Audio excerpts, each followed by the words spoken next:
Welcome to this week's edition of the Dugout Dish Podcast. I am Andy Kirikides, joined by my wonderful co-host Keith Glasser. How we doing?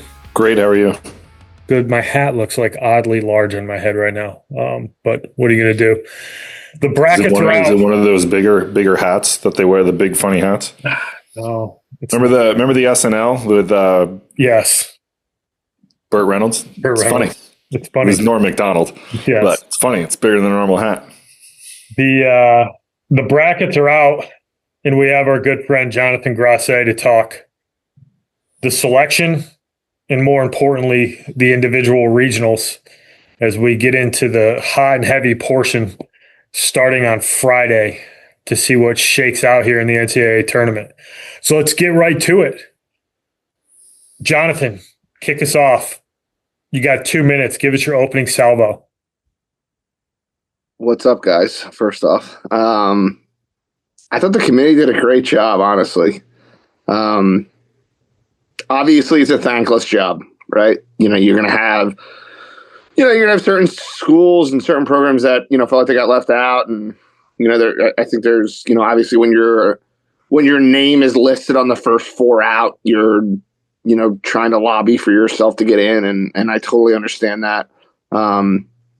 But I thought they did a really good job. I mean, the one big one for me was I felt like they were a little bit lazy with putting Arizona State in and leaving Troy out. And I said this on our pre-call meeting that I felt like if they did the brackets and there was one team that was needed to be left and one 3 seed that needed to be put in, and that seed was, at the Auburn Regional, Troy would be in and Arizona State would be out, but for whatever reason, it ended up being the UCLA pod. They throw Arizona State in there. It's 3.5 hours away. Whatever, I don't feel like the other teams that were on that next four out have a real, argument, to be in. I think they probably all want to be in, obviously. But I feel like for the first time especially since we've been doing this, that we got 64, probably the best, left. Obviously with the automatic bids and stuff like that. But I felt like they did a good job. The only other thing I would say is this Coastal, I felt like was slighted a little bit. I felt like they should have been seed 8. I thought Oregon State should have been 9. When I did it last night, and again, our pre-call meeting, we kind of discussed this. I felt like they should have been 8. Oregon State 9. Coastal goes to 13. I don't see that. I think they got a little bit snubbed there. But again, I think for the most part, I think we got a pretty good bracket. And we definitely have a fun month ahead of us. Coach Glass, what do you got? I second it. I thought the committee did as good a job as you could do this year. There were, a handful of surprises. I don't think for us that we were surprised by, some of the teams that did get left out. Aside from Troy, really, I do think that there was a surprise. One or two teams that did get in that I thought were firmly on the bubble, but leaning more towards being out, that did get in. And I think when you get down to it for those things, we're splitting hairs. But I was surprised with some of the teams that did get in. I think Vandy is super hot. Winning the SEC, North Carolina obviously winning the ACC. I do think two things that we've kind of talked about. I guess it's one big thing because I'm going to lump in Oregon State into this statement as well. I think it's going to be very interesting getting into regionals this weekend, seeing what teams that only played one, maybe 2 games over the course of 2 weeks, how they fare going into regionals. Oregon State, I haven't glanced at their schedule, so I don't know if I'm imagining they did not play anybody last week. But with the new tournament formats where everyone's pretty much one and done, we had some teams that went and played one game and got eliminated on Tuesday or Wednesday, and then you're not playing for another 10 days. So what does that look like late in the season where all of a sudden that momentum stops and you're not playing anybody? How do those teams fare in the tournament? Which I think, like I said, I'm interested to see what that looks like, because this is the first time we've seen the one and done kind of format in these bigger teams or bigger tournaments with the SEC, the AC, Big 10, Big 12. So that's one outlook for me that I think is intriguing to see what it shakes out next weekend. No, that's a good point. First time we've run into it, and it's kind of like the NFL playoffs. Like, you get that first round bye, you're like, are you a little bit sleepy? Going into the regional, I haven't been sharp. Be interesting to see how that plays out for sure. Yeah, I mean, I don't have any major issues, right? I think Troy has the biggest gripe, right? That's a tough one. I think that not sure what else you could ask for them. They didn't lose a series until the last weekend of the regular season. They won a series against Coastal, who's hosting, and the only other loss that they had on the weekend was Southern Miss, who's playing as good as anybody in the country right now. So I think they got a legit gripe. For me personally, I think Kentucky and Oklahoma State are, likely two of the 64 best teams in the country. I think Oklahoma State is healthy right now. I think they've been playing well, but there's something about these two teams that not being able to accumulate 31 wins doesn't sit well with me. Like, you play in these Power 5 conferences, you don't play a particularly hard out-of-conference schedule. I just think that 30 wins, like, for me, I wouldn't have batted an eye if Xavier and UConn had gotten in over them. And Troy, Xavier, and UConn got in instead of Oklahoma State, Kentucky, and Arizona State's the other one that, for me, seemed like a convenient thing to chuck them in the UCLA regional. But at the end of the day, you're always going to have a couple teams that, that people are going to have some gripes. I think Troy is the one that's sitting there. That's a tough conversation, because when you look at their whole resume, there's really nothing they did that suggests that they shouldn't have gotten into this tournament. I think you can poke holes in Xavier. They finished third in their conference, a conference where the bottom 4 teams in that conference are not competitive right now. They're basically 12 wins for everybody in that conference, and that's how it played out over the year. So you could pick there. UConn didn't play a particularly hard schedule for the last 2 months of the season. I think the chairman said they didn't play or beat a team with an RPI inside the top 100. You could nitpick a little bit there. They did have some nice wins early in the season. But for me, Troy's the one that's tough to – that's a tough one. I think they're this year's Charleston, where you look at it on paper and you're like, man, I don't know how they didn't get in. But it's how it is. Otherwise, I think it's pretty good. I think it's going to be a good tournament. Interested to see how it plays out. So let's get into it. We're going to start on the left side of the bracket, if you will. I'm going to start in the Vanderbilt region. We got Vanderbilt, national number 1. They're going to face off against Wright State, 38-19, accumulated quite a few wins. They've got a fairly strong history there of getting to the tournament. You got East Tennessee, they ended up finishing 36 in the RPI. They're 41-15, dominated the SoCon, had a big win. They actually ended Tennessee's winning streak to start the year.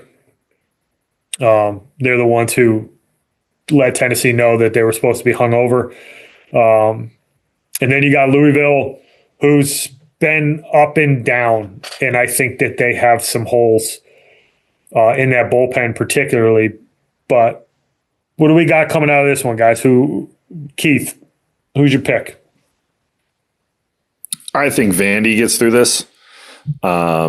They are probably one of the hottest teams, if not the hottest team in the country right now. I do think that ETSU can make some noise in this region. They went into Tennessee at the start of the year when they were rolling and beat them, and kind of, it was it was, I wouldn't say shocking, knowing, Coach Panucci and what they've been able to do there, but it was certainly a shock to a good portion of people who, don't necessarily follow as closely as we do. I think you're dead right. Louisville being up and down all year. I don't necessarily know what to make of it. Wright State is going to be a solid baseball team. They are, they win a lot of games. They are no, what's the word I'm looking for? They're not new. I was going to say they're not a secret, but that's not the term I'm looking for. Out of the horizon with 38 wins, I just don't necessarily know if, that is the strongest league, if you will. I certainly think that they could, have a win or so, but I don't see them getting out of that region. I think Vandy takes it. My sleeper to make some noise would be ETSU. What do we got, Jonathan? I like Vandy. I said this earlier, but I think, and Keith made a good point of this with the one and done stuff. I think there's also something to be said with now these tournaments that have historically had teams that have done well in their conference tournaments, bigger leagues, obviously, had a little bit of a letdown once they get into regional, super regional, Omaha. I think there's something to be said this year to kind of see and to monitor, what will that look like now that it is just a one and done scenario and you're basically just winning a handful of games. Vanderbilt obviously hosts the trophy in Hoover. Does that, it's a little bit of an easier path. It is what it is. Like, does that play into any of this?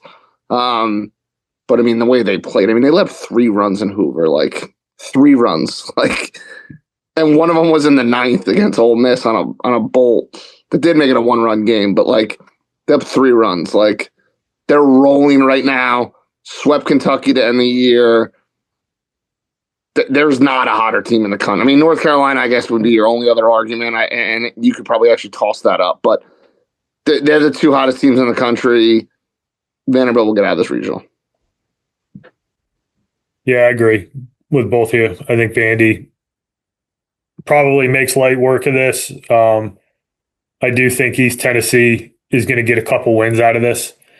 Wouldn't surprise me if they kind of go the win-lose-win route, or the win-lose-win-lose route, and end up getting a couple wins in this tournament. I think that's a good ball club.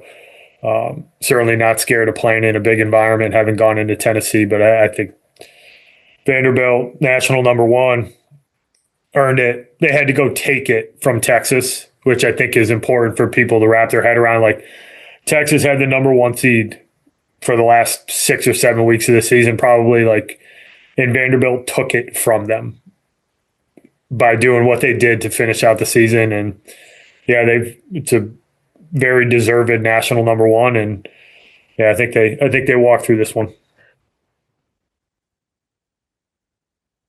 Next regional, Hadesburg, Southern Miss, 44-14. They're going to face off against the Columbia Lions, 29-17.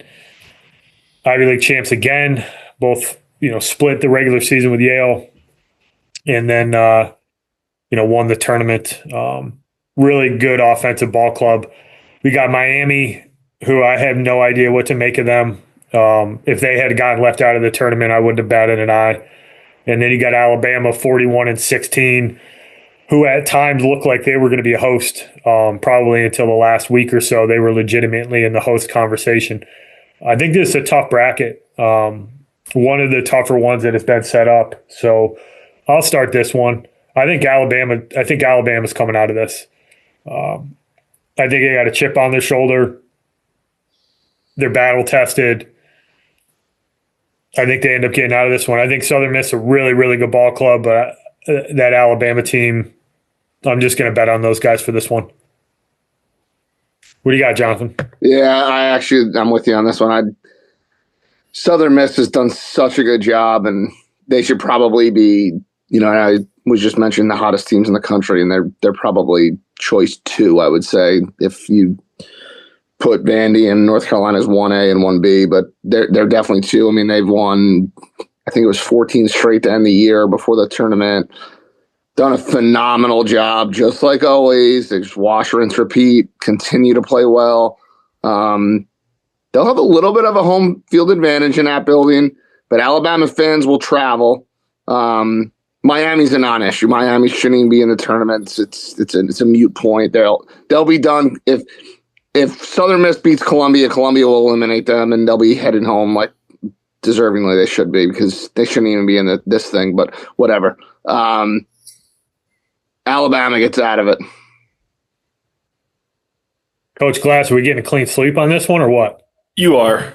I think Alabama 100% gets through this. Southern Miss is good. Don't get me wrong. I'm not going to be shocked if the U goes 2 and Q. I don't really know what to make of them. They stumbled the last weekend against Notre Dame, and then I damn near got 10-run ruled against Cal, who was the 16 seed in the ACC tournament back on last Tuesday, and then you're not playing again until next Friday or this coming Friday, or Thursday, whatever it is. Like I don't know what to make of them. So I think Alabama 100% gets out of this. I wouldn't be shocked if the Lions make some noise. But I could absolutely see Alabama having to get beat twice by Southern Miss to get out of it. And I just don't foresee that happening. So I have Alabama and Vandy in the Super the following weekend. It's going to be an ACC matchup. Who's getting to Omaha? I got Vandy. I think Vandy gets to Omaha from that Super. Yeah, I do too. Moving on, we're going to go down to Tallahassee. We got the Florida State Seminoles, 38-14. At times, looked like maybe the best team in the country. Have since slipped a little bit. They got a heck of a 1-2 punch at the front end of that rotation, and they got some boom in that lineup for sure. They're going to face off against Bethune-Cookman, who had a pretty exciting path to winning the SWAC. Mississippi State, mid-season coaching change. Were able to freaking get hot. They look like they were, as Coach Glass likes to say, dead. And they were playing some good baseball. Got back to 500 in the SEC, playing well. But I know we've mentioned some hot teams, but I don't know. I don't think there's anybody hotter in this club, and that's Northeastern. 48-9. Most wins in the country going into the tournament. They have yet to reach double digits. 27 straight wins. 27 straight wins. They've lost one time since March 21st. They lost to Towson to open up CAA play, and that pissed them off, and they've only lost one time since. Man, I would love to say Northeastern here, and I'm going to come back around to this, but this is an interesting one because I don't know what to make of Florida State. I've watched a bunch of them this year, and there's times where they look unbeatable, and then there's times where it's looked like if you punch them in the mouth, they have trouble bouncing back. And I've seen it happen to them a couple times. Wake did it to them where Wake came in slugging. They got to Arnold early, and next thing you know, they're putting up big runs. Miami did it to Arnold as well where they got him a little bit rattled. Be interesting to see. I imagine they save Arnold for the winner of that Northeastern Mississippi State game. But Keith, who's your pick in this bracket? I'm going to take the Fighting Huskies out of Northeastern and the city of Boston. I do think that I think this does go to a winner take all game. Likely with Florida State, to be honest with you. I just, this point in the year, like pitching travels and they're leading the country in ERA, they're a sub 3 ERA as a team. Like that's over the course of the season and they got 48 wins and 9 losses, like, if you're going to pitch it and stuff it at those numbers, like you're going to be in every single game. Right. And I don't think that they're afraid of the moment. If we go back to the earlier podcast we cut before the season even started, it was one of our teams to watch as, being on a warpath because they got left out last year. I think they're ready for the moment. I watched the championship game when they were down, they were chasing 3 in the 8th and then put up, I think a 6 or a 7 spot and then came in and just shut the door. So I don't, there doesn't really seem to be a whole hell of a lot of panic, and their offense is good too. They were just rolling out dudes that, everybody was hitting like it seemed like they were hitting like 375. But I think that it's hard to beat a team that is really mad about, last year and having unfinished business and has really believed in it and then can also pitch it the way that they've done all year long. And make no mistake about it. Glav is a phenomenal coach.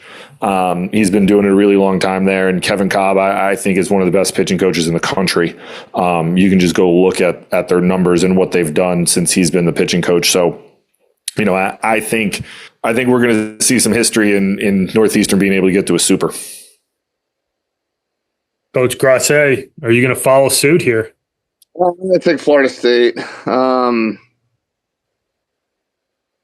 I love Northeastern's story. I love the whole thing. I think they could punch Arnold in the mouth. But I think that's a huge advantage for them is that Arnold will not have to throw game 1 and will be able to throw game 2. That building is not the biggest of buildings. So I don't know if that, that big, that nice ERA, truly travels there. It's going to be warm, obviously, in Tallahassee this weekend. Like, I want Northeastern to win this regional, don't get me wrong. But I'm just going to lean Florida State because I think that being able to throw off game 1, save their guy for game 2, obviously the way that the stadium plays and the way that the crowd's going to be, I just think it's going to be tough for Northeastern to get out of that bracket. I think you bring up some very valid points, Jonathan. I think in particular, Florida State not having to throw Arnold. But I'm going to go with my heart here. They're pulling on my heartstrings. I know those guys. I had a chance to compete against them. I'm going to go with Northeastern here. I'm rooting for the Huskies. I'm with you, Keith.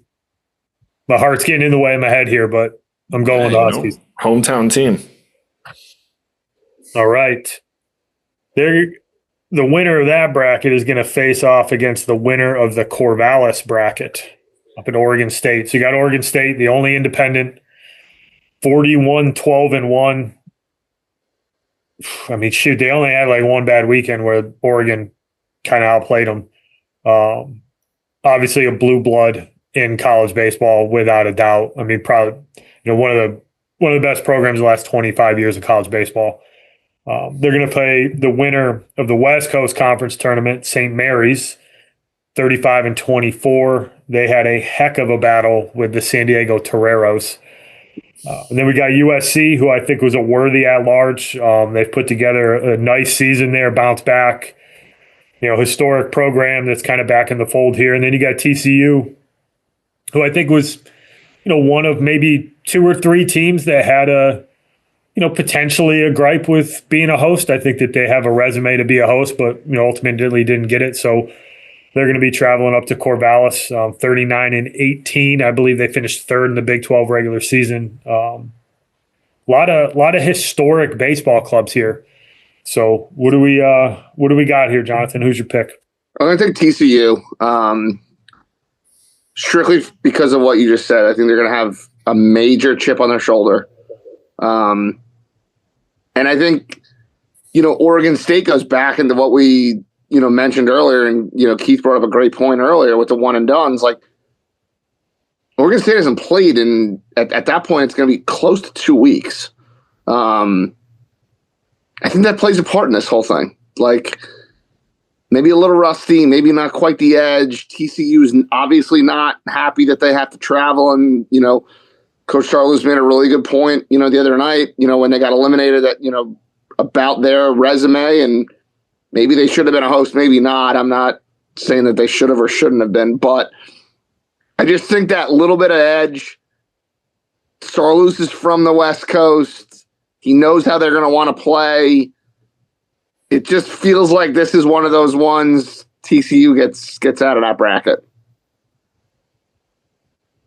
Coach Glass, what do you got? I'm gonna take Oregon State. I just think that and here's why I'm going to take Oregon State. I think it's going to be Oregon State TCU in the championship. Now, it is a real thing that they haven't played since May 17th. And they're going to be playing on the May 30th, right? So, like, it's a legit thing that you have to consider. I would think, given Oregon State's history and the coaching staff that's in place, like, they knew that this was coming. So there's some semblance of contingency plans that they've done over the course of the last 2 weeks to make sure that they're prepping themselves for a regional. But I think just looking at their body of work, they had a really bad weekend against Oregon, obviously, where they got swept and lost 4 games. But, all they have 12 losses. Their other 8 are against, really good baseball teams too. I think they lost 2 or 3 to Nebraska, who ended up in the Big Ten championship. They lost a 1-run game to Auburn early in the year. They lost to a good Hawaii team who was rolling for a while. So I just think that they're going to be a tough team to beat, especially in Corvallis. So I'm going to go ahead and side with the Beavers in this region.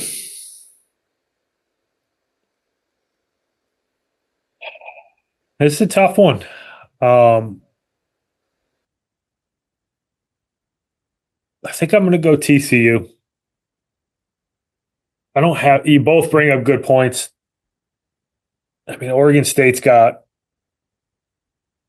arguably the best player in the country playing shortstop for him, and Avi Arquette. I think there's something to be said about having like a legitimate chip on your shoulder. And I think TCU might. And then that layoff from Oregon State, I don't know what to make of it because it's so unique.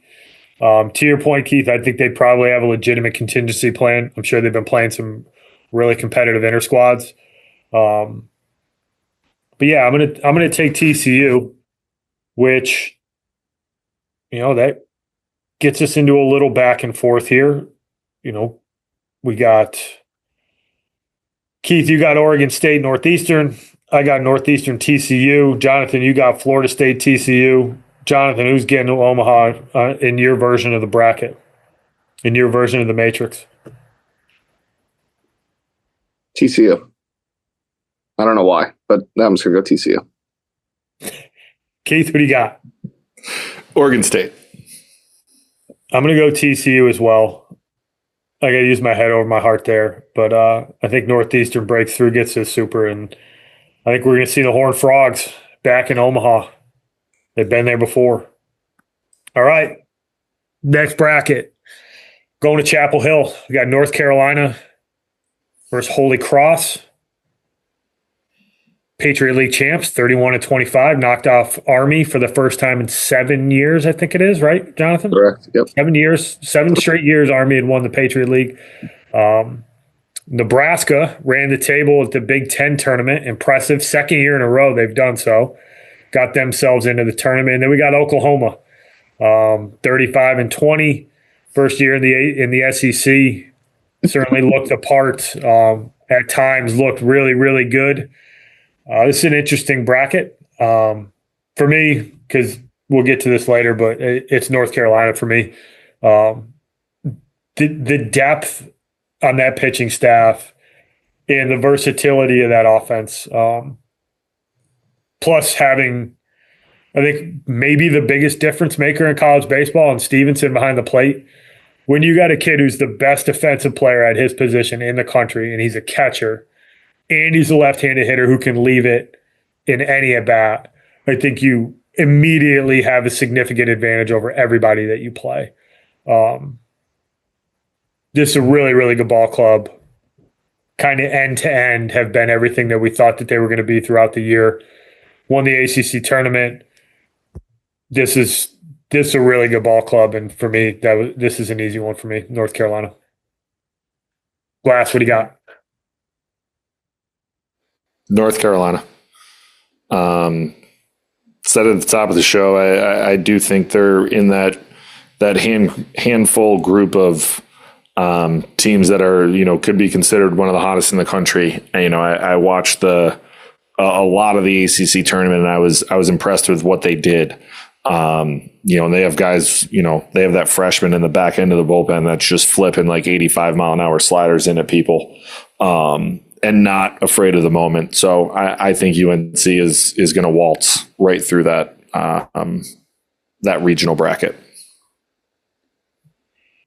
Coach Grasset, what do we got? I'm going to take North Carolina too. The one thing I would say though is that it will be interesting to see if Oklahoma feels like they can beat Nebraska with not their guy on the mound, and they can save their guy for Saturday against North Carolina.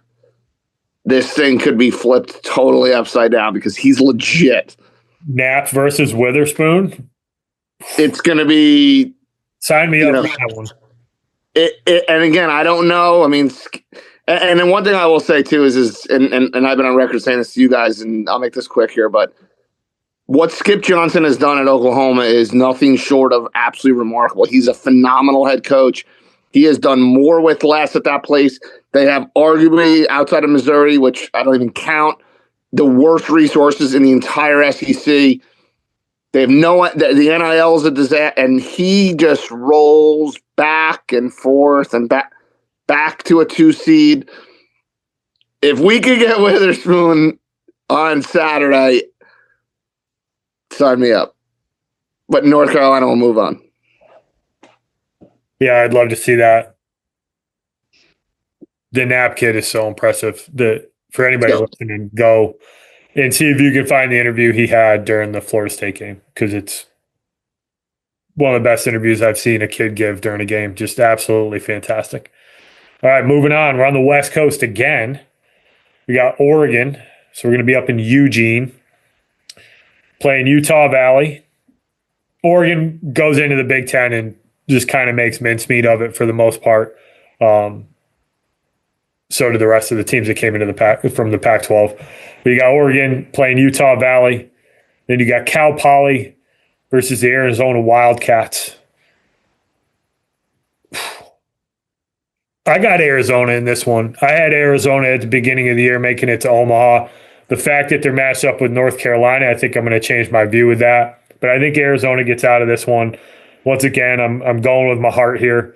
This team won the Big 12 championship, tournament championship last week. Really good ball club. They've been pretty consistently good all year.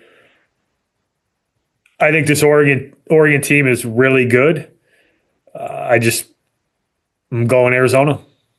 That simple. Jonathan, what do you got? Yeah, the thing with Oregon, which is weird, is like the metrics don't like line up. Like, it's a gaudy record. It's swept, 4 games against Oregon State, but like for some reason the metrics don't line up to what the record looks like. So like they're kind of weird to look at. So I'm going to take Arizona too. I don't know if there's any really rhyme or reason other than the metrics telling me that something's off. But I'm going to take Arizona because I think they're a really good ball club. I think they're going to really pitch it. Obviously, with the weather up there, it's going to be chilly. Wind will probably be blowing in there. We'll go Arizona here to advance. Coach Glass, are we going to make it a clean sweep, or what do you got? No, I'm gonna take the Ducks. I agree with Jonathan that the metrics don't necessarily line up. And I do think that there are some games that they've lost that are rather head scratching. but I think that I think it's interesting in these bigger conferences and some of the blue bloods, and not necessarily to say that Oregon is, because they're, by college baseball standards, new. They've won damn near 30 games at home. I think they're incredibly tough to beat there. We've seen that place in regionals in the very recent past, where it gets rocking. And I think they can be pretty tough to beat at home. I do think that there is a legit, again, you'll hear me say this probably a couple more times, but they've only played 2 games in the last 2 weeks. So interesting to see how they prep there. And the front part of their schedule, they swept Columbia, who won the Ivy League. They took 3 or 4 from URI, who won the A10. They have clean sweeps over USC, who got into the tournament. So, I think that they're going to be super tough to beat in Eugene. And I just, Arizona is damn near 500 on the road. I think for some of those bigger schools that play a lot of games at home, when they have to go on the road, I think it gets a little bit more tough for them because they're not that used to it. A neutral field is one thing, but I just think that, Oregon gets out of this regional. Maybe not as easy as most people think, but I do think Oregon moves on. All right. So we got North Carolina, Arizona, and North Carolina, Oregon. I got North Carolina going to Omaha, coming out of this Super. Glass, what do you got? North Carolina. Clean sweep, Grasse? Yeah. All right. Moving down to Myrtle Beach. Coastal Carolina had an argument to be a national seed. They are not. 48-11. Playing the Fairfield Stags from the MAC, not to be confused with the MAC. This is the Metro Atlantic Athletic Conference. 39-17. This team's been, they've owned the MAC for the better part of 5 or 6 years now. I actually think that their streak of 26 straight conference series wins ended to our beloved Red Foxes. Best team in that conference for the last 5 years. Back in the tournament, 39-17. They won some games early, impressively. This is a really good 4 seed, in my opinion. ECU, everybody thought they were down. They're not having a good year. That win the American. Cliff and Coach Palumbo down there, they got them playing really well at the right time of the year. And they're going to face off against the Florida Gators, who, another team, they were 1-11 in the SEC at one point, and they are back, and they look dangerous. They are healthy again for the most part. Healthier, Astra. 38-20. They've been playing really well. It's a good bracket, another good one. Keith, what do you got? I think this is one of the tougher regionals. Now, obviously, all of them are difficult because we're down to we're into the tournament. But on paper, I think this is one of the tougher ones with these 4 teams. Coastal, I'm honestly surprised that Coastal is a 13 seed. There is an argument to be made that they could have been a national seed, but we were talking last night when the regional sites came out. I kind of thought they'd be an 8 I thought they'd be like a 9 seed. To be completely honest with you, not necessarily a 13. So that was kind of surprising to me. Fairfield is really good. They play really good baseball. Coach Curry and Coach Fay there, what you're going to get from them. ECU is peaking at the right time. I think they jumped. I think it's like 17 or 18 points in the RPI over the course of the last week. And Florida's just Florida. Sully has those guys playing really well right now. I'm going to do it. I'm going to pick the Gators to get out of this regional. I was down on them last year. They proved me wrong. I could be wrong here because Coastal is really, really tough. They got a lot of wins over some really good teams midweek wise because, not a lot of people are afraid to play them because they don't hurt their RPI. But ultimately, I think Florida gets out of this regional. This is a tough one. Grasse, what do you got? He makes phenomenal points. I love Coastal. They should be an 8 or a 9. They shouldn't be a 13. They're going to get screwed by that, I think. But the biggest anti-Gator fan in the world 12 months ago, we'll have them moving on this week. They're not even healthy. Like, I know you kind of brought up they're healthy. They're not even healthy, actually. They're getting healthier, but they're not even like quite there to what they are. They'll roll out 3 of their top 6 hitters on opening day won't play this weekend. Pretty wild stat to be a 2 seed, be 1-11 in the SEC, and be absolutely rolling right now. Sully knows what he's doing. They're not going to get too big. They're going to get the Burns kid back. Like, the committee screwed Coastal on this one because they shouldn't be a 13 and they shouldn't have Florida in their bracket, but they do. Florida's going to move on. Yeah, that's where my head's at too. The only thing that gives me pause is that Coastal can really freaking pitch. And if they can pitch off, which I think they probably will, like Fairfield's a good club, but if the goal is to win the regional, not win a game, right? And I think if you're Coastal, you might have to roll the dice here. And if you can throw fluky against Florida, they can win this thing. But I have a hard time overlooking how good Florida's been playing.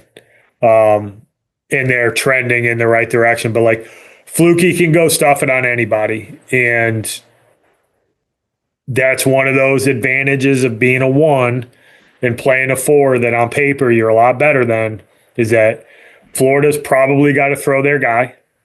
Now, their number 2 is pretty good too, but that's the only way I think Coastal can do it, is if they can throw off and Fluky can take a game from Florida and force Florida to have to beat them twice. But I don't think it's going to happen. So I'm going to take the Gators as well. Heading down to Auburn. Auburn's got Central Connecticut State, who came back and ultimately won the NEC 31-15. They've been in the tournament a bunch.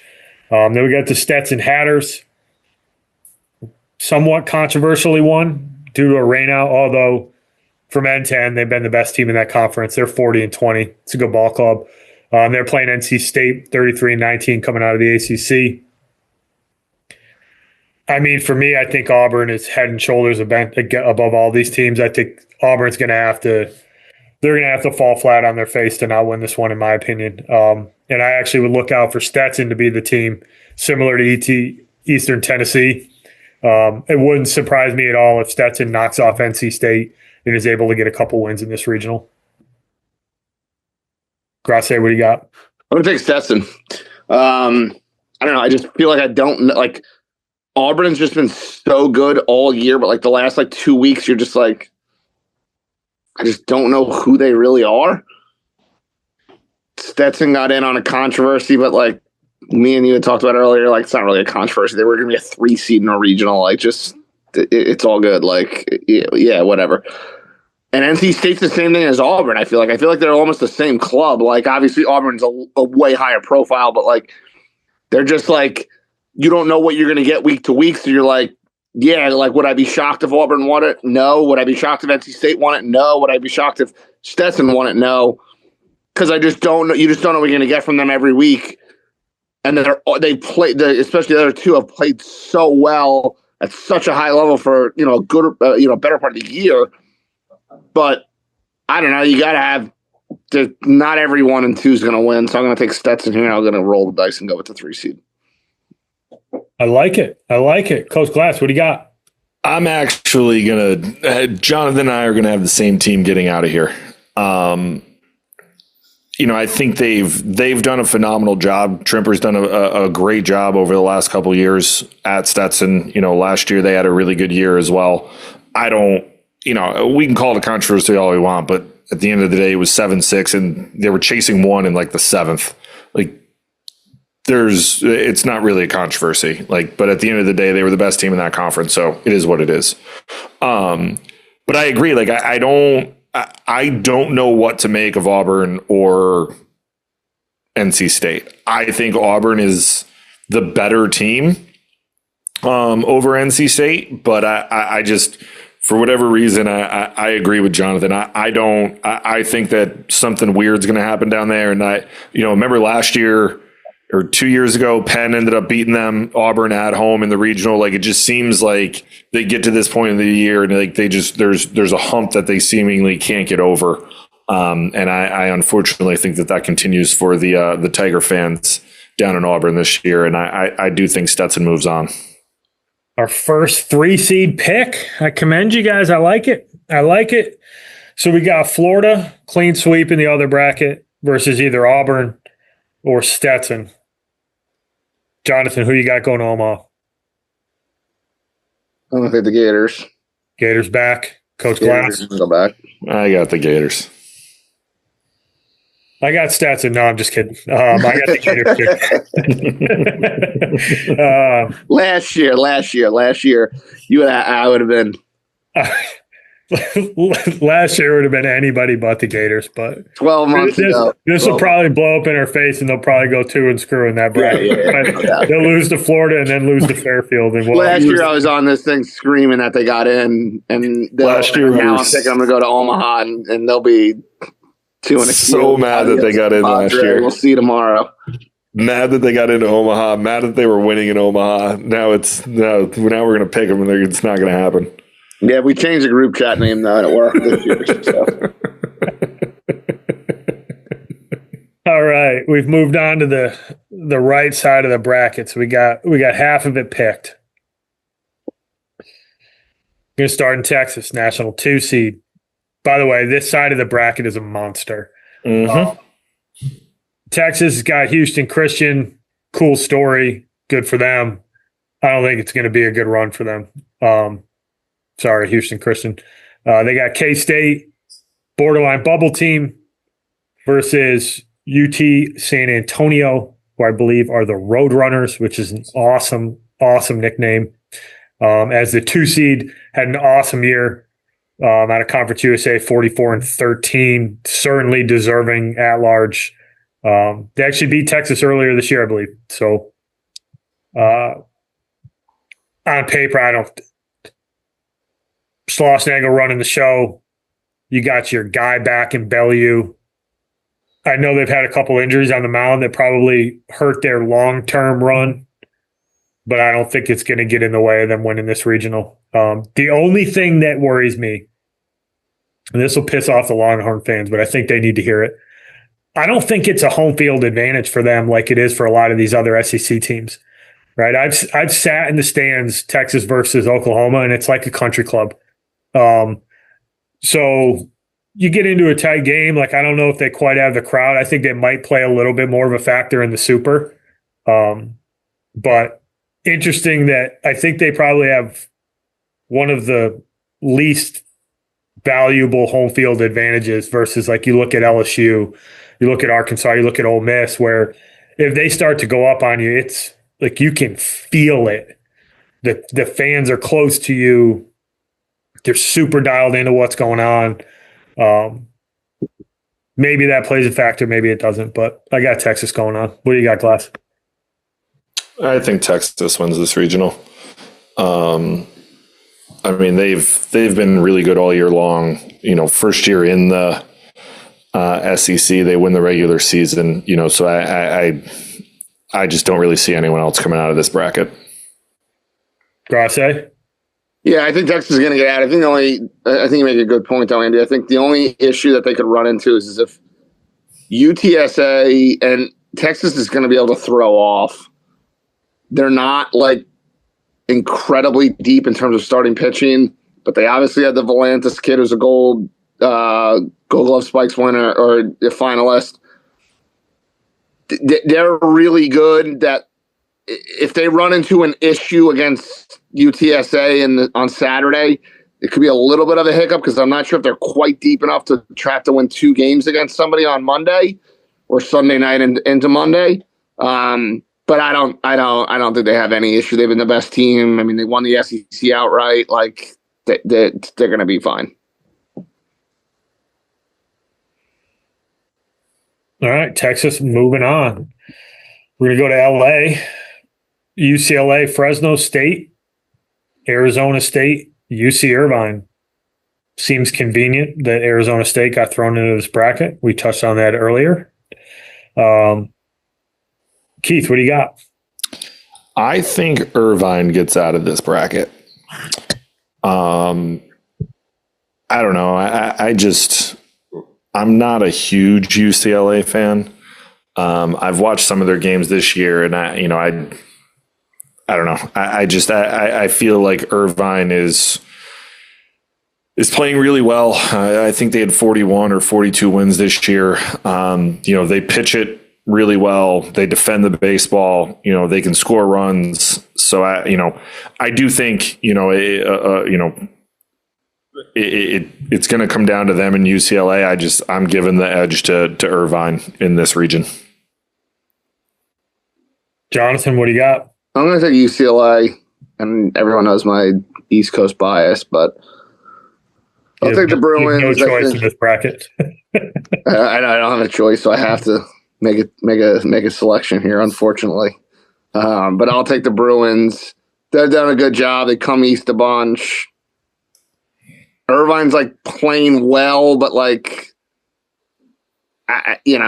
they're playing good, but I don't know. I'm just gonna go default. I'll just take UCLA.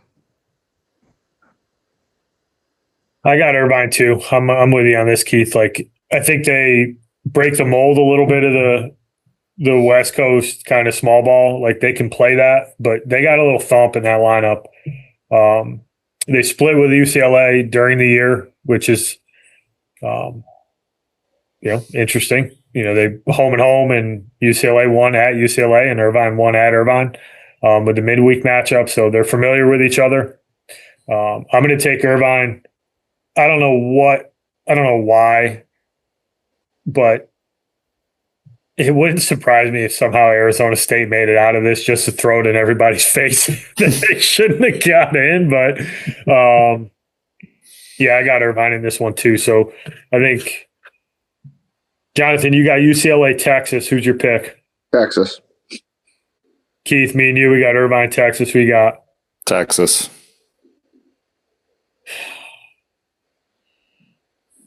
I want to go off chalk.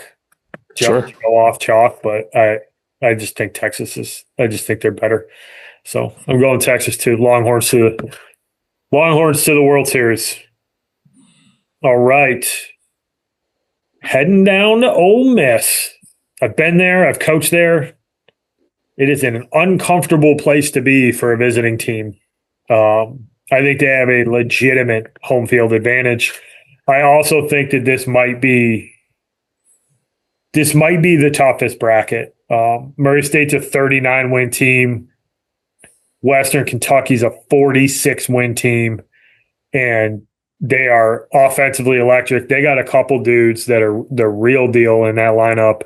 And then you got Georgia Tech, who's a regular season winner of the ACC, right? 40-win team. Danny Hall's in his last year. These guys are playing their butts off for him.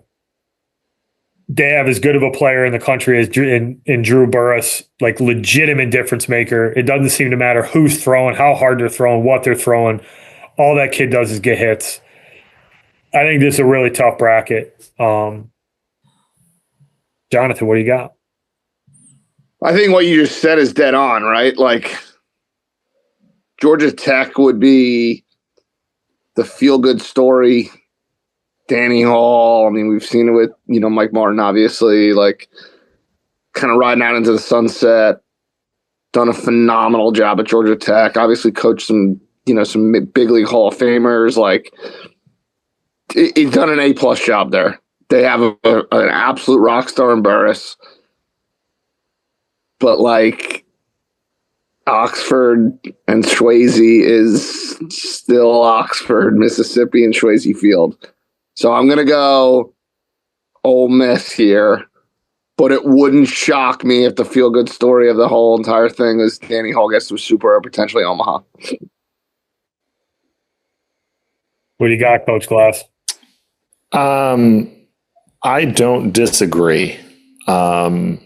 I think this is an incredibly tough regional to have three teams with over 40 wins or more, and one who's bordering on having 40 wins in Murray State. So, I think ultimately it comes down to Ole Miss, Georgia Tech. I think this is going to be we're probably going to see a winner take all game where everyone has at least one loss.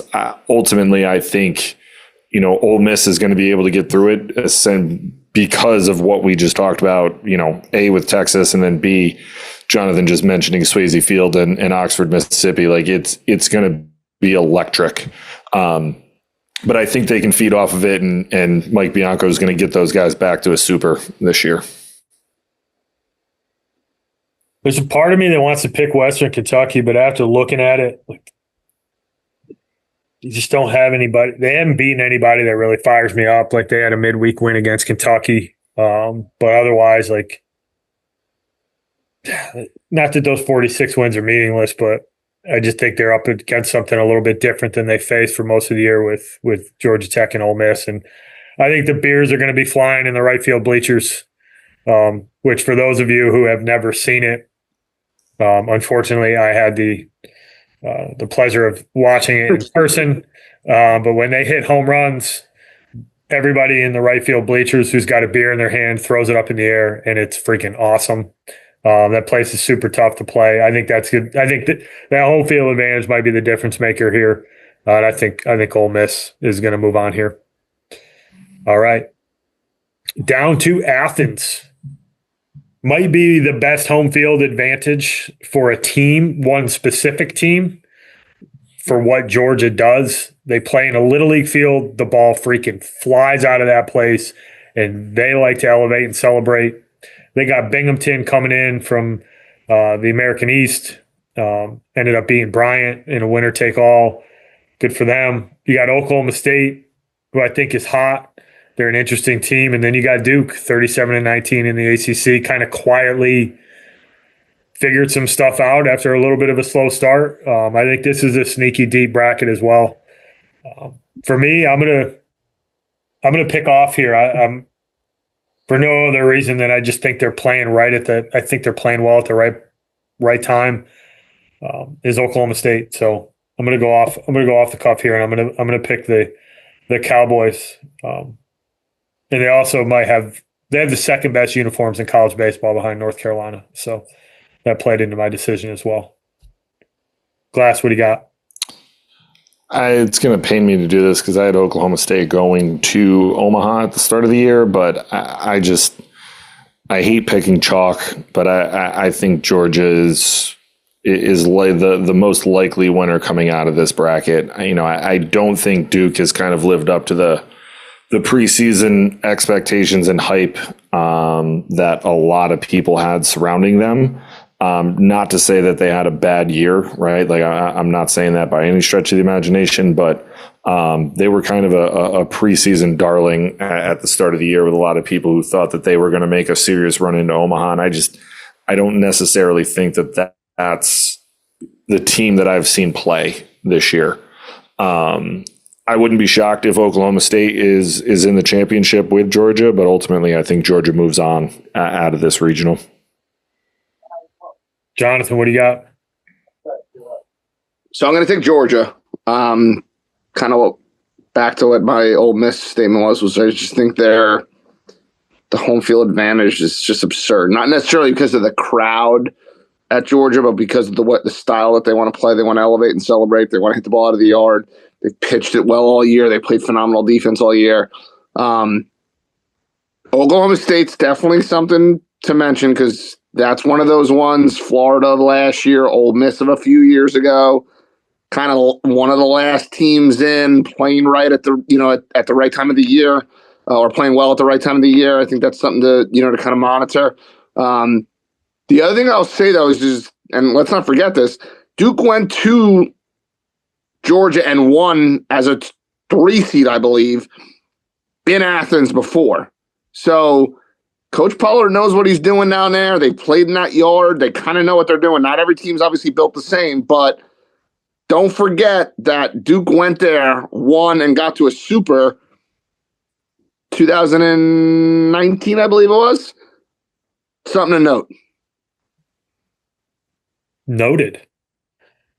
All right, so we all got Ole Miss. You two got Georgia. I got Oklahoma State. Who's going to Omaha? Jonathan. Georgia, because it's going to be in their building. Okay. Glass. I'm going to take Ole Miss. I think that the Rebs are going to upset the fighting Georgia Bulldogs, and they're going to get to Omaha. I'm going way off the cuff here.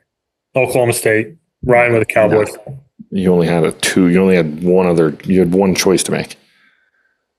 Well, I mean, they're the 3 seed, and I'm telling you, they're going to Omaha. So that's my sleeper run. All right, down to Baton Rouge. Wild place to play. We got LSU, Little Rock. Little Rock, kind of a wild story. I think they were 8-13 in their conference and ended up running the table in the tournament to get in. Good for those guys. Probably not going to go well, but cool experience, cool story. It's kind of what this whole thing's about. Like, you get a team that just finds a way to win some games at the right time of the year. You got URI, who quietly has accumulated 38 wins this year, 38-20, knocked down the A-10 tournament. I believe they're the A-10 regular season champs as well. And you got Dallas Baptist, 40-16, top 20 RPI team. They're one of those non-Power 5 or non-Power 4 teams that just routinely shows up inside the top 30 every single year. Really good ball club. It's an interesting bracket. What do you got, Keith? I ultimately think that LSU is going to move on from this bracket. They're rolling out dude after dude who's like 96 to 100. They rolled out a dude the other day who was like 6'8" and was just throwing bowling balls at like 101 at guys. But I Little Rock, great story, awesome. URI, I watched that kid. Did you see the championship video that they put out? Like, that was the coldest celebration I've seen, where like the kid got like a 6-3 to end the game, and like before the shortstop even threw it across the field, he threw his glove off and was like putting a ring on his finger. It was sick. But they've had an unbelievable year. In Dallas Baptist, we were talking about it the other day. Like, I've watched Dallas Baptist, but for whatever reason, watching them play in the conference tournament, like, I felt like every guy that came to the plate was like 6'9", 245 pounds, and was athletic and left-handed. They grow them big down there. I wouldn't be shocked if Dallas Baptist makes some noise in this tournament, because they are a really good team. They're uber athletic. They're big. They're physical. They can jump the yard pretty easily, offensively, and I don't think they're scared. I just think ultimately that LSU is just. I just think there's more talent on the field with them. They have they're battle tested. They've done a really good job this year. I just think that LSU ultimately moves on from this regional, but I do think that Dallas Baptist can make some serious noise and put a scare into Tiger Nation down there. And let's be honest, like the box is an intimidating place to play. It's not the old Alex box that we played in, but like the Alex box is a legendary place to play college baseball at, and it will be rocking for these games. Yeah, there's going to be 12,000 people there just freaking singing Baton Rouge, Garth Brooks style. It's a pretty electric atmosphere. Jonathan, what do you got? So I'm going to say LSU. But here's the one. I think this is the storyline of this regional. Nothing against URI again either. But we're going to have two teams probably throw off their number one on Friday. And we're going to have two number ones on Saturday with DBU and LSU. Now, Dallas Baptist might not do that. They might not mess around. But Coach Hefner's been here a long time. He's been to a lot of regionals, been to a Super, never quite got to Omaha, but like, he's done this a time or two. We could have two number ones on Saturday at Alex Box at 7 or 8 o'clock at night, local time, which would be electric. And LSU is going to move on, but pretty cool little storyline right there. I think LSU's advantage here is that not only do I think they can throw off, I think they can throw way off, which gives them an advantage moving on. Like, I don't think you have to pick between Anderson and Ianson. I think you probably throw your number 3 in game 1 just because you can. Like, no offense to Little Rock, but like, they could staff it, and LSU's got the advantage there. I think that might be the difference, is that LSU's probably throwing their number 1A in game 3 of this regional, which I'm not sure anybody else in the tournament's really going to be able to do. But yeah, I think LSU gets out of this one. I do interested to see the matchup between them and Dallas Baptist. So Dallas Baptist is just a freaking really good baseball team, top to bottom. All right, we got heading down to Clemson. Got USC Upstate, good story. 3rd straight year in the conference tournament final, and they finally won it. Cool story there. We got Kentucky. Should they be in? Should they not be in? Whatever. They are. 3 seed playing West Virginia, who won the Big 12 regular season title. Kendall Rogers famously tweeted about why they weren't in the top 25 because they hadn't played anybody with a heartbeat. But good ball club, 41 wins. You win the Big 12. That's no joke. Good regional. Clemson is not a country club anymore. The atmosphere in that place is very different than what it's been historically. And like, shout out to Coach Backage on, like, that was done with some intent. They rearranged the visitor bullpen. That is a rowdy spot to get loose and get ready for a game nowadays. I don't know if anybody's seen that on social media, but this is a good regional. Jonathan, what do you got? I'm going to say Clemson just because I don't think the other two are playing like that great at the right time. Like, West Virginia didn't have a great show in the Big 12 tournament. I think they lost the last 2 series in the Big 12 regular season. Kentucky went 1-2 in the tournament. I don't even know if they should be in, but that's besides the point. Clemson's just playing so well, and I know they lost yesterday to North Carolina, but they've just played so well for 99% of the year. They had a small hiccup for like about 2 weeks where they weren't great, 2.5, 3 weeks. But they just, the body of work is just so complete. And Kentucky's body of work is not complete. West Virginia was the hottest team in the country. I mean, they, like you said, Andy, they beat everybody without a heartbeat for the better part of 2 months. But they've not been great the last month. Maybe somebody gets hot, but I'm going to take Clemson here and go with the Tigers. Glass, what do you got? I'm going to take Clemson. I think this is where I thought Coastal would be in a regional like this. Nothing against Clemson, but I just thought that they wouldn't necessarily have one of the tougher regionals. I won't beat the dead horse with Kentucky. Upstate, great story. First time they've gotten into the NCAA regional tournament in the history of the program. In West Virginia, I know they have 42 wins. It's already been said by both of you guys, but Jonathan, you were dead right. They lost a midweek game to Pitt. Then they lost the series at Kansas State. They lost 2 of 3, and then they got swept at home by Kansas. And then went 1-1 in the Big 12 tournament, ultimately losing to Arizona. I believe they got boat raced too, if memory serves. But I just don't think neither of those two teams are playing well enough to knock Clemson off. And Clemson's really good. They're tough at home. That place is going to be rocking this weekend. I don't think any one of these 3 teams are going to be able to beat Clemson. Yeah, I'm on the Clemson train. Once again, value being a one, throw off. They're going to be able to throw the Knack kid game two. Knack can go up. He can go in anywhere and win. He's as good as anybody in the country. So, yeah, I got Clemson. So I think we all got Clemson, LSU. Going to have to go through LSU. So I got LSU going through. I think that they got my favorite freshman in the country in the Curiel kid.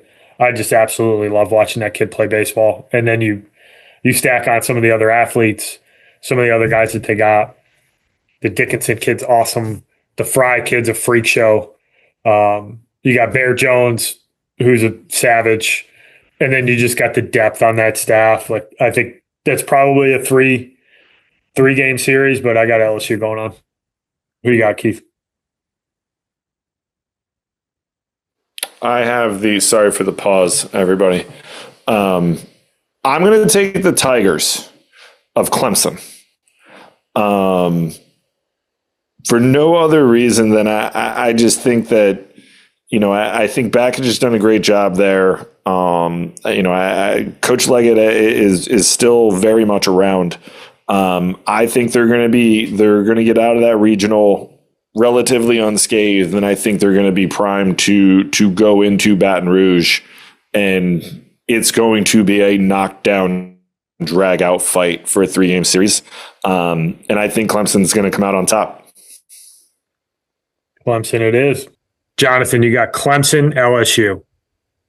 I'm going to take the Tigers, the LSU Tigers, the battle of the Tigers. But I just think consistency all year. Vanderbilt's been really good the second half of the year. Tennessee was really good, obviously, early. Texas was good for really 75% of the year, maybe even more than that. But LSU there's not really been they've never really deviated. They've just been the same club every single weekend. And I think ultimately that gets them over the hump and gets them into Omaha. Yeah, I'm on the LSU train too.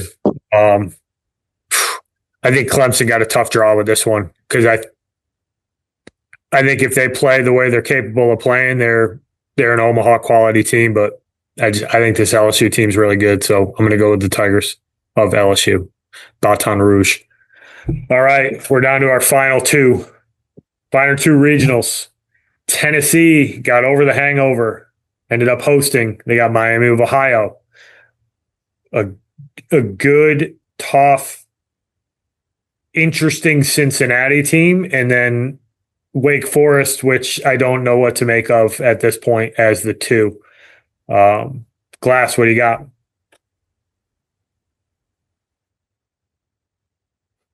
I think Tennessee is going to move on from here. I think this is a not a sneaky tough region, but certainly I think tougher than it is on paper. Cincinnati has some pretty good wins this year and has had a really good year in the Big 12. Wake, I agree. Like there's games where I watch Wake and I'm like, damn, this is one of the best teams in the country. And then there's other games you watch and you're like, whew, like what's going on here? And I do think, they could be a casualty of the one and done ACC tournament setup that we see. Or we saw this year, where they did not play well in their one game in the ACC tournament. Tennessee is they started off hot and then we had a little bit of a lull. I do think there is credence to the fact that they did lose 5 of 6 series, to kind of close out the year in 6 of 7 overall. But I also think that it's an uber tough league. And, let's face it, they got 13 teams in the SEC in this tournament. Like it is a gauntlet to run through.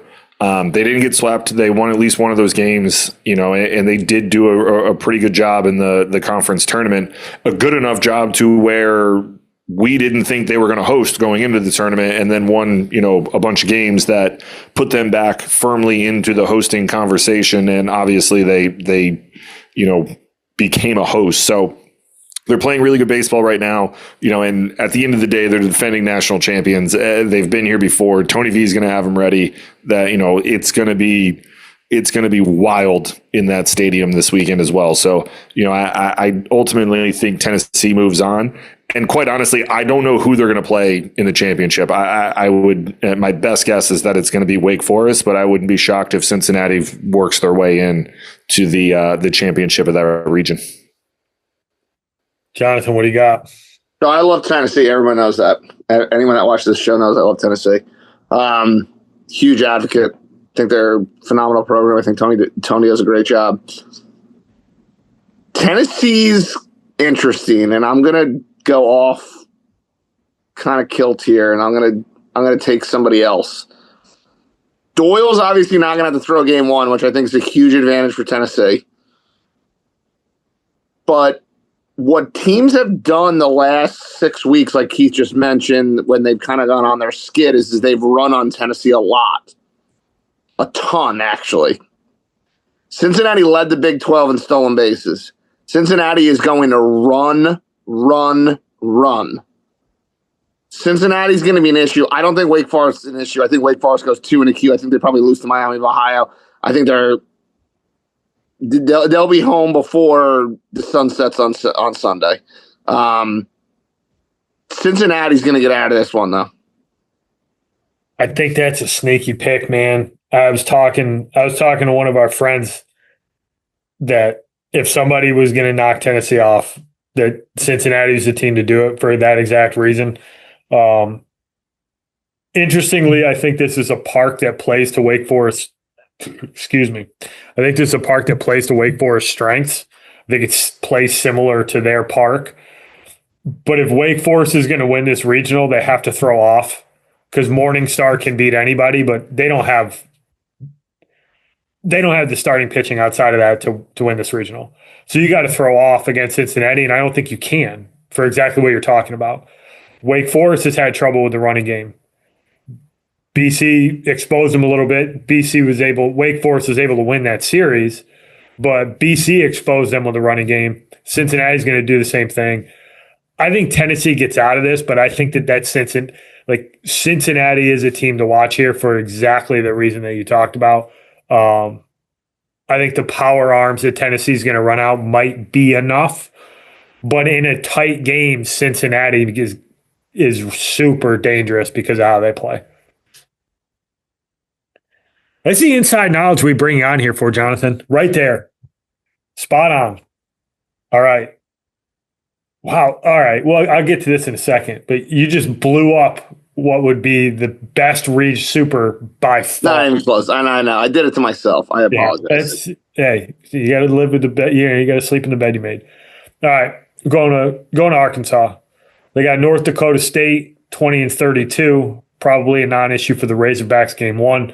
Then we got Creighton, really good team out of the Big East. Won the Big East outright, 41-14. Physical, athletic, they can defend. Arkansas is a decent place for them to play the way that they play. And then you got Kansas. Like, what a freaking awesome job that Fitzgerald has done there. Like, Kansas baseball was an afterthought a couple of years ago. They're 43-15 right now. Cool story. What do you got, Jonathan? I'm going to take Arkansas. Shout out to Coach Fitzgerald, though. I mean, the job he's done there is, like you said, nothing short of amazing. Like, phenomenal job. Phenomenal job. Baum's going to be too wound up. It's a tough place to play. Arkansas is really good. They're really good on the mound. I just... Although I picked Cincinnati and I know I made my bed, I wouldn't hate seeing Tony having to go back to Fayetteville for a super, but I'm going to take the Razorbacks here. Glass, what do you got? I'm going to take the Razorbacks as well. But I do think, again, and I probably sound like a broken record, I do think this is a sneaky, tough region. Arkansas, was it last year or 2 years ago? They laid an egg against, TCU in the regional. North Dakota State, I don't think is really an issue for the Razorbacks. they won the Summit. I do think that this is I'll take this moment to say that I think it's an absurd rule in the NCAA that when you move up in division, you get banned from postseason play, where St. Thomas was a Division III school 4 years ago. They have won the Summit League regular season in the last 2 years, but cannot participate in the tournament. Not to say that they get through, but I think that that's just an absurd rule that going up, you still have to sit out. But Creighton, I mean, they have 41 Well, and North wins. Dakota State too, Keith. Not to interrupt you. North Dakota State was 16 games under 500, I believe it was. Yes. Like, correct. And, but Creighton's had a great year, and I won't beat the dead horse on Kansas either. They've done a phenomenal job there. I think they got like 20 or 22 wins on the road this year. I just think Arkansas is super tough at home. I think they have like 32 or 33 wins at home this year. They've only got 4 losses. And they're against really good teams. I just think that Arkansas ultimately they're really good on the mound. They've been more offensive this year.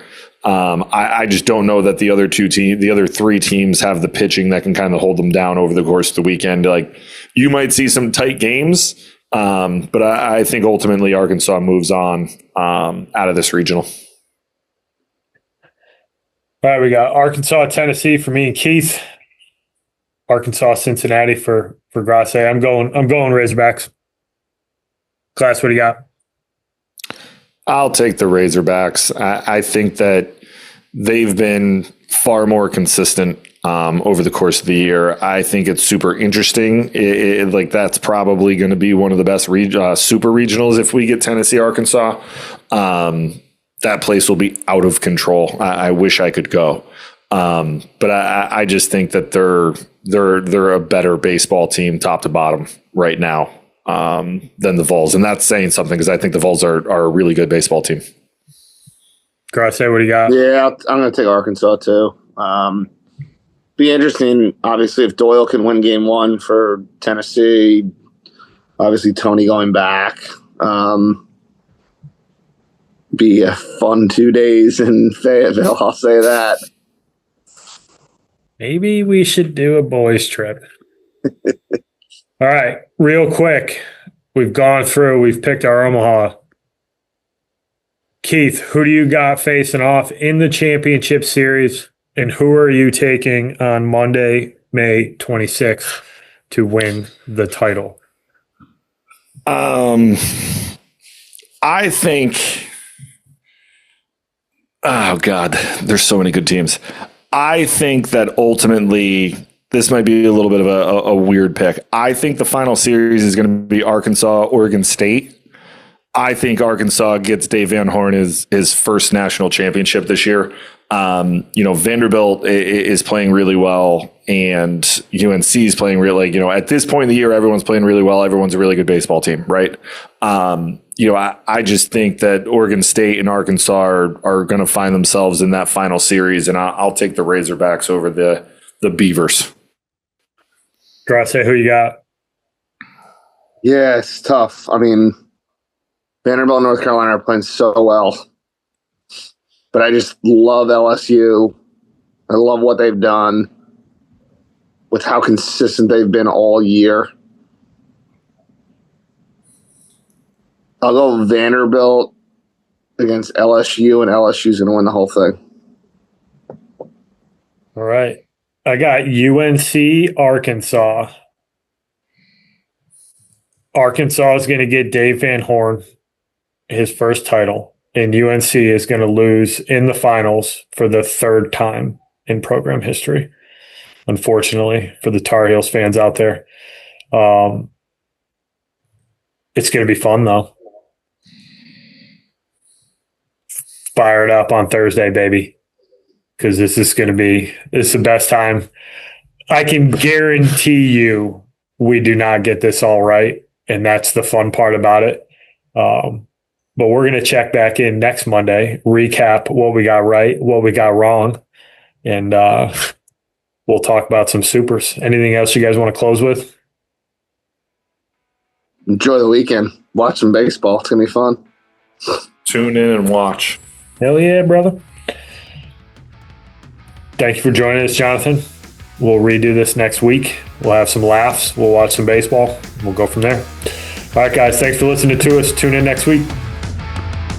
Thank you for listening this week. If you're watching on YouTube, go ahead and hit that subscribe button and smash that like button for us. Check us out on Apple Podcasts, Google Podcasts, as well as Spotify.